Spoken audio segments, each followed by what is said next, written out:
پیش بہت نیک آدمی ہے، تو وہ معتقد سا ہو گیا تھا، ان سے آپس میں بڑی ان کی بے تکلفی ہو گئی، گفتگو ہوتی رہتی تھی۔ اور یہ زمانہ وہ تھا 1917، 18، 19، جبکہ وہ خلافت کے خلاف سازشیں ہو رہی تھی اور ہندوستان میں خلافت کی تحریک شروع ہو رہی تھی۔ تو ایک روز اس انگریز گورنر سے حضرت شیخ الہند نے کہا کہ یہ آپ کیوں ہماری خلافت کے پیچھے پڑ گئے ہیں؟ یہ تو مرد بیمار ہے یورپ کا، آپ کے کہنے کے بقول، اس کے اندر کیا طاقت ہے؟ کیوں آپ اس کے پیچھے؟ ہمارا ایک ادارہ ہے، اسے چلنے دیجیے۔ اس نے کہا مولانا اتنی بھولے نہ بنیے آپ، آج بھی ہمیں معلوم ہے کہ اس خلافت کے اندر اتنی تاثیر ہے کہ اگر اس خلافت سے، دارالخلافت سے جہاد کا فتویٰ ایشو ہو گیا تو کروڑوں مسلمان کھڑے ہو جائیں گے سر سے کفر باندھ کر۔ یہ ہماری مرتی ہوئی خلافت، جو خلافت نہیں تھی، ملوکیت تھی لیکن نام خلافت کا تھا، اس کے اندر بھی یہ جان تھی، اور اس کے خلاف جب سازشیں ہو رہی تھی تو عظیم ترین تحریک جو ہے اس بر عظیم پاک و ہند کے اندر چلی۔ اچھا، اب ہمیں سمجھنا ہوگا کہ یہ جو اب آئے گی خلافت علی منہاج النبوت کا جو نیا دور آئے گا، دوسرا دور، اس کی شکل کیا ہوگی؟ اس میں دو اصول ہمیں لینے ہوں گے، چونکہ میں گفتگو کر رہا ہوں روح اور شکل، form, the essence of khilafah and the form of khilafah. Essence وہی رہے گا، روح وہی رہے گی، قرآن، سنت، سیرت اور خلافت راشدہ سے فنڈامنٹلز لینے ہوں گے، لیکن انہیں ڈھالنا ہوگا ان اداروں میں، ان انسٹیٹیوشنز میں جو تمدنی ارتقاء کے نتیجے میں دنیا کے اندر قائم ہوئے۔ سمجھ لیجئے میری بات کو اچھی طرح، بہت سے مسلمان اس پر الرجک فیل کرتے ہیں، بات ہی نہیں کرنا چاہتے۔ ایک بہت بڑی تحریک ہے، وہ لفظ جمہوریت کا استعمال کرنا، زبان سے نکالنا بھی کفر کے درجے میں سمجھتے ہیں۔ نہیں، صحیح بات نہیں ہے یہ۔ پہلی ریپبلکن حکومت تو حضور نے قائم کی تھی، اس دائرے کے اندر اندر جمہوریت اعلیٰ ترین تھی کہ ایک شخص کھڑا ہو کر حضرت عمر سے اس کے کرتے کا حساب بھی لے سکتا ہے۔ تنقید کی آزادی تھی، اختلاف کی پوری آزادی تھی، خلیفہ مشورے سے بنتے تھے۔ اس اعتبار سے ایک لمیٹڈ جمہوریت جو ہے وہ تو اسلام کا حصہ ہے، بلکہ اسلام نے انٹروڈیوس کرایا ہے۔ وہ جو اقبال کہتا ہے، ہر کجا بینی جہانی رنگو بو، زاں کی از خاکش بروید آرزو، یا سے نور مصطفیٰ اورا بہاست، یا ہنود اندر تلاش مصطفیٰ است۔ تمہیں اگر کوئی خیر دنیا میں نظر آتی ہے، کوئی رنگ و بو کہیں نظر آتا ہے، تو جان لو یا تو نور مصطفیٰ سے اس کو مستعار لیا گیا، مانگا گیا ہے، یا ابھی دنیا مصطفیٰ کی تلاش میں جا رہی ہے۔ اس موضوع پر مجھے کل ذرا تفصیل سے گفتگو کرنی ہے۔ یا سے نور مصطفیٰ اورا بہاست، یا ہنوز اندر تلاش مصطفیٰ است۔ ابھی دنیا جو ہے وہ درجہ بدرجہ، خواہی نہ خواہی، کشاں کشاں جا رہی ہے نور مصطفیٰ کی طرف۔ بہرحال اس پر کل گفتگو ہوگی۔ اس وقت یہ ہے کہ ہم نے، جیسا کہ میں نے عرض کیا، کہ اب یہ جو دور ثانی کا خلافت علی منہاج النبوت کا دور ہے وہ کیا ہوگا؟ آج ہم اس کی دہلیز پر کھڑے ہیں، نوٹ کر لیجئے۔ چوتھا دور بظاہر ختم ہو گیا، بباطن ابھی باقی ہے۔ کولونیل رول جو آیا تھا اس کا بستر طے ہو گیا، round about the middle of the 20th century. 1947 میں ہندوستان آزاد ہو گیا، شاید 49 میں انڈونیشیا آزاد ہو گیا، ملائیشیا آزاد ہو گیا۔ مصریوں نے اٹھا کے پھینکا انگریزوں کو بحر روم کے اندر، اور آزادی حاصل کی۔ الجزائر والوں نے آزادی حاصل کی جنگ کر کے فرانسیسیوں سے، اطالویوں سے نجات حاصل کی لیبیا والوں نے۔ تو وہ جو کولونیل رول تھا، ڈائریکٹ رول، حکومت ملکن جبرین، وہ تو ختم ہو گیا۔ Round about the middle of the last century. لیکن اس کے ساتھ ہی ایک اور کولونیلزم کا بستر بچھنا شروع ہو گیا، یہ ہے مالیاتی imperialism, financial imperialism through world bank and IMF and multi nationals اور گلوبلائزیشن اور ٹرپس، میں ان میں نام لے رہا ہوں، صرف تفصیل میں نہیں جا سکتا۔ تو اس وقت ایک دوسری قسم کا امپیریلزم، لیکن یہ براہ راست حکومت نہیں ہوگی۔ بظاہر حکومتیں اپنی ہیں، لیکن سب کے سب شکنجے میں ہیں۔ جیسے کہا اقبال جب دیکھ کر آئے تھے یورپ کا حال 1905 سے 1908 تک، فرنگ کی رگے جہاں پنجے یہود میں ہے۔ بہرحال یہ ایک دوسرا موضوع ہے جس کے بارے میں زیادہ نہیں جانا چاہتا، لیکن یہ دور بھی ختم ہو کر رہے گا۔ یہ پیشن گوئی ہے محمد الرسول اللہ صلی اللہ علیہ وسلم کی، وَهُوَ صادق المصدوق، وہ سچے ہیں اور ان کی سچائی کی گواہی اللہ نے دی ہے۔ اور اس کے بعد آئے گا خلافت علی منہاج النبوت کا دور دوبارہ۔ اب اس کے ضمن میں سوچنا ہے کہ وہ کیا ہوگا۔ دیکھیے، روح خلافت قرآن، سنت، حدیث، سیرت اور خلافت راشدہ سے لے کر پرنسپلز، فنڈامنٹلز، ان کو ہمیں ڈھالنا ہوگا یہ جو ادارے وجود میں آئے ہیں۔ اب اس کو یوں سمجھیے، یہ بھی ایک ٹیکنالوجی ہے۔ جیسے آپ کہتے ہیں نا ایئر کرافٹ، اب ایئر کرافٹ کے اندر کتنے پرزے ہیں، کیسی مشینیں ہیں، یہ ہزار ہزار من کا بوجھ لے کے جا رہا ہے، اڑ رہا ہے۔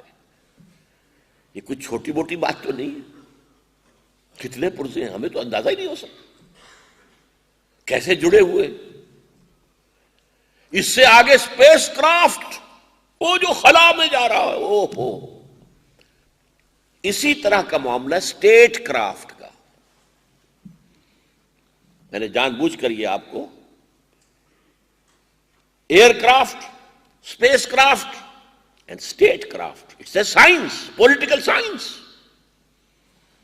ریاست کی اصول کیا ہے، ریاست کے ستون کیا ہیں، بہتر ریاست کیسے ہوتی ہے، انسانوں کے حقوق کیا ہیں، حاکموں کے حقوق کیا ہیں، وغیرہ وغیرہ۔ اس کے لیے انسٹیٹیوشنز ڈیولپ ہوئے۔ ان انسٹیٹیوشن میں بھی ہم دیکھیں گے اگر کوئی شے غیر اسلامی ہے رد کر دیں گے، جو غیر اسلامی نہیں ہے، جس کے لیے کوئی حکم ایسا نہیں ہے جو اسے حرام ثابت کرتا ہو، تو گویا کہ مباح ہے، وہ ہم لے لیں گے۔ اس طریقے سے ایک نظام وجود میں آئے گا۔ اس کے کیا سیلیئنٹ فیچرز ہوں گے وہ نوٹ کیجئے۔ نمبر 1، دستور تحریری طور پر موجود ہوگا اور قانون اسلامی مدون ہوگا، تدوین، کوڈیفائڈ۔ نمبر 2، حاکمیت خدا بندی، دستور کے اندر سب سے پہلے جو چیز طے ہوگی، sovereignty here belongs to God, not to any person, not to any section of the nation, not to any province, not to the whole population. اور اس حاکمیت خدا بندی کا مظہر کیا ہوگا؟ قرآن اور سنت کے منافی کوئی قانون سازی نہیں کی جائے گی۔ No legislation will be done repugnant to the book of God, that is Quran, and the tradition of his messenger, that is Sunnah.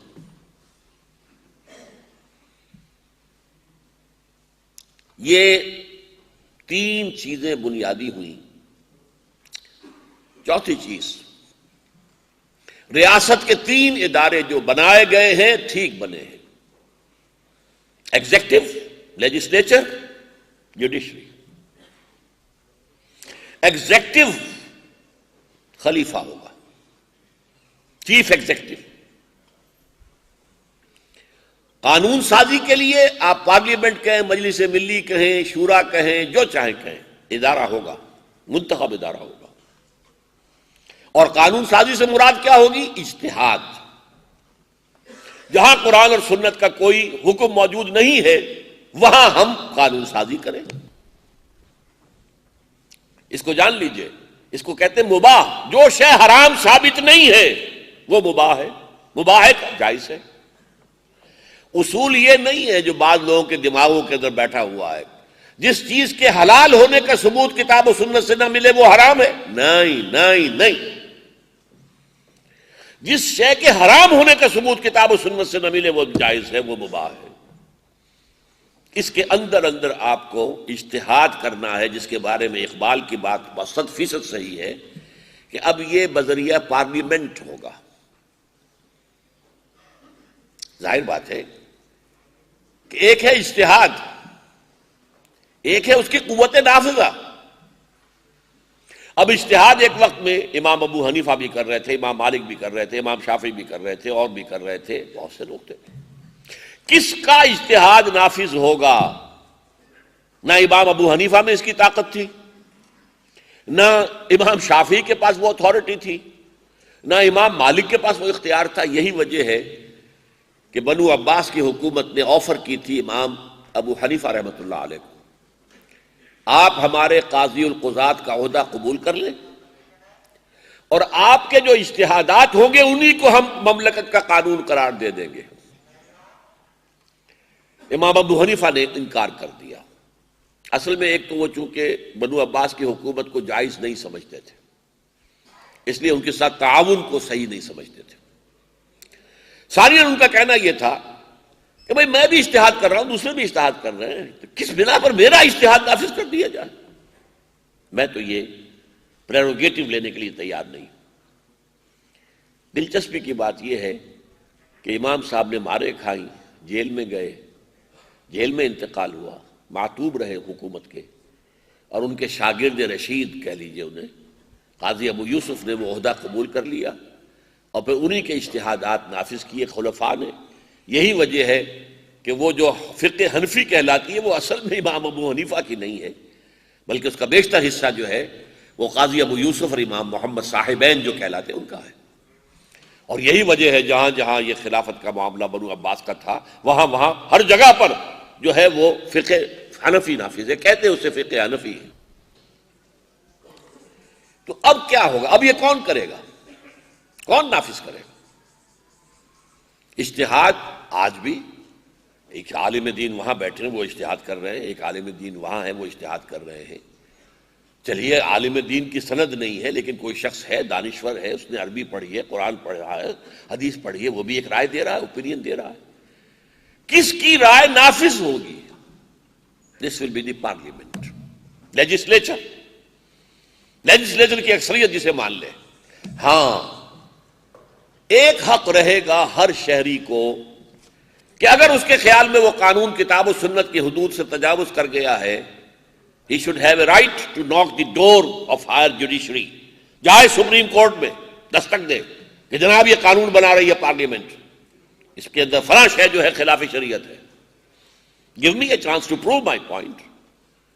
وہ مقدمہ سنیں گے، علماء کو بلائیں گے، جورسٹ کنسلٹس کو بلائیں گے، دانشوروں کو بلائیں گے، آؤ آرگو کرو، اور اگر ثابت ہو جائے کہ واقعتاً یہ شے جو ہے کتاب و سنت کے منافی ہے تو فیصلہ جوڈیشری کا ہوگا، اور وہ جو ہے اس کا اعلان کر دے گی۔ اگر وہ کوئی مرکزی حکومت کا معاملہ ہے تو مرکزی حکومت کو نوٹس چلا جائے گا، اور اگر صوبائی کا ہے تو صوبائی حکومت کو، کہ ود ان دس پیریڈ 4-6 مہینے کے اندر اندر اس شق کی جگہ یا اس قانون کی جگہ آلٹرنیٹ لیجسلیشن کر لیجئے، ورنہ فلاں تاریخ کو یہ نل اینڈ وائڈ ہو جائے گا، ایک ویکوم کریٹ ہو جائے گا قانونی ڈھانچے کے اندر۔ یہ حق ہونا چاہیے، اس لیے کہ کوئی شے کتاب و سنت سے تجاوز کر گئی ہے یا نہیں کر گئی ہے، یہ پارلیمنٹ کے حوالے نہیں کیا جا سکتا۔ یا تو پھر پارلیمنٹ صرف علماء پر مشتمل ہو تو وہ تھیوکریسی بن جائے گی۔ اگر جلسوں میں جا کر معاملہ کریں گے تو وہاں تو ہنگامے ہوں گے اور فساد ہوں گے۔ ایک ٹیکنیکل ایشو ہے، whether such and such legislation, piece of legislation, or any part of it, any section of it has crossed the limits of the Sharia. This is a technical issue. لہذا اس کو court کی ٹھنڈی فضا میں، ٹھنڈے ماحول میں دلائل کے ساتھ تھریش آؤٹ کر کے فیصلہ کرے، اور جوڈیشری ہی ہوتی ہے کہ جو جدید ریاست کے اندر کسٹوڈین ہوتی ہے کانسٹیٹیوشن کی، کانسٹیٹیوشن کو انٹرپریٹ بھی وہی کرے گی، جوڈیشری کرے گی۔ لہذا یہ ہو گیا معاملہ عدلیہ کا اور لیجسلیچر کا۔ انتظامیہ کا چیف ہیڈ خلیفہ، ایگزیکٹو ہیڈ، لیکن وہ ساری عمر کے لیے نہیں ہوگا، وہ تینوں شعبوں کو ہیڈ نہیں کرے گا، اس کے اختیارات اتنے نہیں ہوں گے جتنے خلفائے راشدین کے تھے، کیونکہ ایسا بے نفس انسان ہمیں نہیں مل سکتا۔ We have to have some checks and balances. اختیار تو ہم دیں گے اسے، ایگزیکٹو اتھارٹی پوری اس کے پاس ہوگی، پوری، لیکن چیکس اینڈ بیلنسز۔ اور ایک اور ادارہ جو امریکہ نے بنایا ہے، امپیچمنٹ، اس کے خلاف امپیچمنٹ ہو سکتی ہے، اس کے خلاف مقدمہ لایا جا سکتا ہے اور مورد الزام ٹھہرایا جا سکتا ہے۔ اور یہ امپیچمنٹ ایسا ادارہ ہے امریکن کانسٹیٹیوشن میں کہ ذرا سی بات شروع ہوئی تھی امپیچمنٹ کی کہ صدر نکسن جو ہے وہ بھاگ گئے تھے استعفیٰ دے کر فوراً۔ یہ تو اس بل کلنٹن کی جو ہے تھی ڈھٹائی کہہ لیجئے، کہ وہ جو مونیکا کیس ہوا تھا اس کے اوپر بھی وہ کھڑا رہا، معافیاں بھی مانگی، تسلیم بھی کر لیا، لیکن کھڑا رہا، اور لیکن بعد میں طے یہی کیا کہ امپیچ نہیں کریں گے ہم، بچ گیا امپیچمنٹ سے۔